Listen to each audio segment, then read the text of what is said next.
पहली बेटी बहुत ज्यादा काली थी और दूसरी बेटी बहुत गोरी।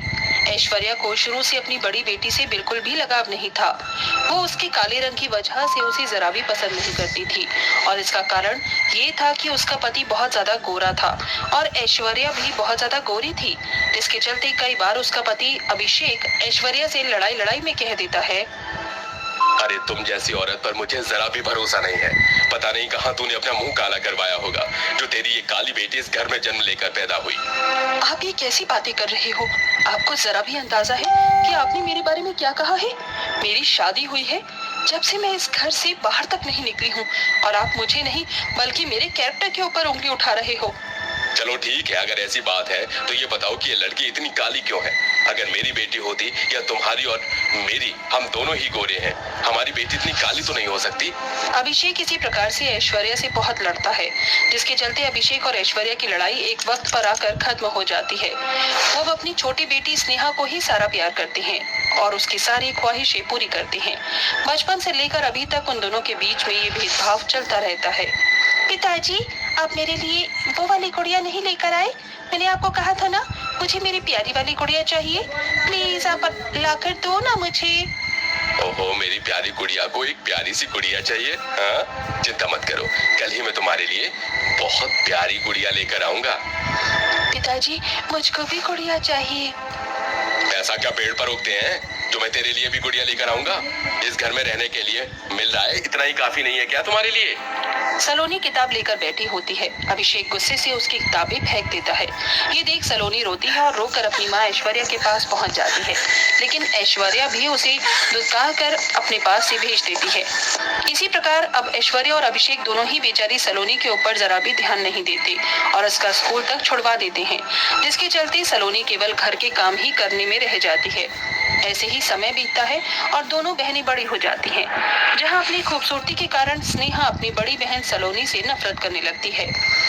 आज की पार्टी में मैं ही दिखने वाली हूँ।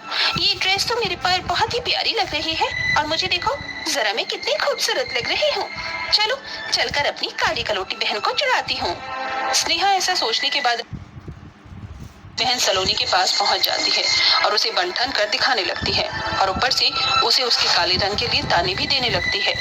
काश कि तुम भी गोरी होती तो मैं तुम्हें कह पाती कि हाँ तुम भी मेरी बहन हो, लेकिन तुम्हारे काले रंग की वजह से तुम इस घर की नौकरानी की हैसियत में ही सोचेबल लगती हो।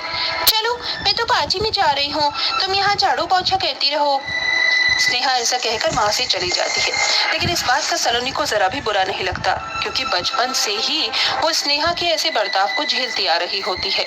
अब दोनों शादी के लायक हो जाती हैं, जिसके चलते अभिषेक और ऐश्वर्या दोनों ही सबसे पहले अपनी छोटी बेटी के लिए अमीर घराने का रिश्ता ढूंढने लगते हैं।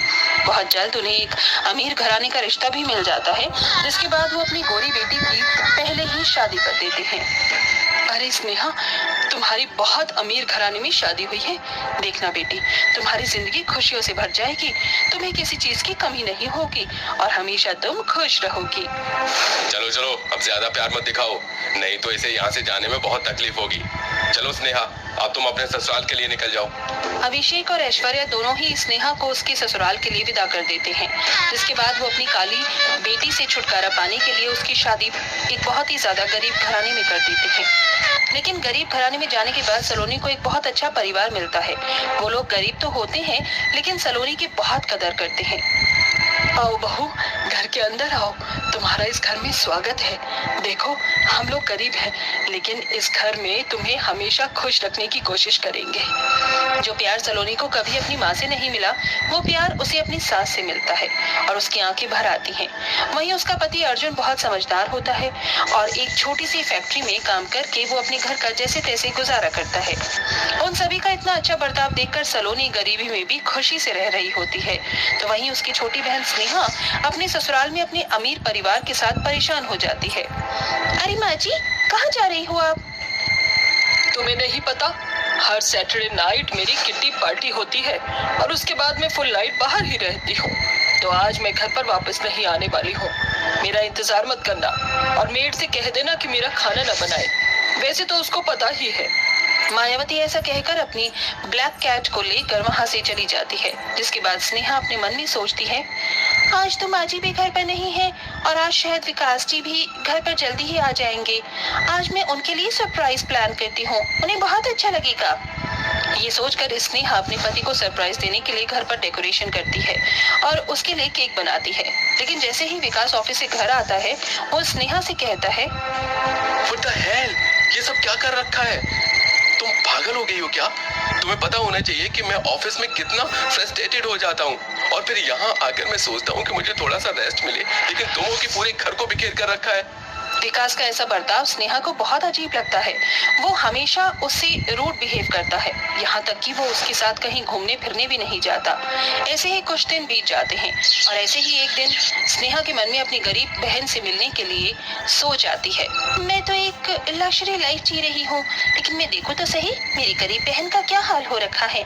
आज मैं उससे उसके घर पर मिलने जाती हूँ और उसकी बहुत सारी बेइज्जती करूंगी। ऐसा करके मुझे बहुत सुकून मिलेगा। स्नेहा ऐसा ही सोचकर अपनी गरीब काली बहन के घर पहुंच जाती है, जहां सलोनी उसका बहुत अच्छे से स्वागत करती है।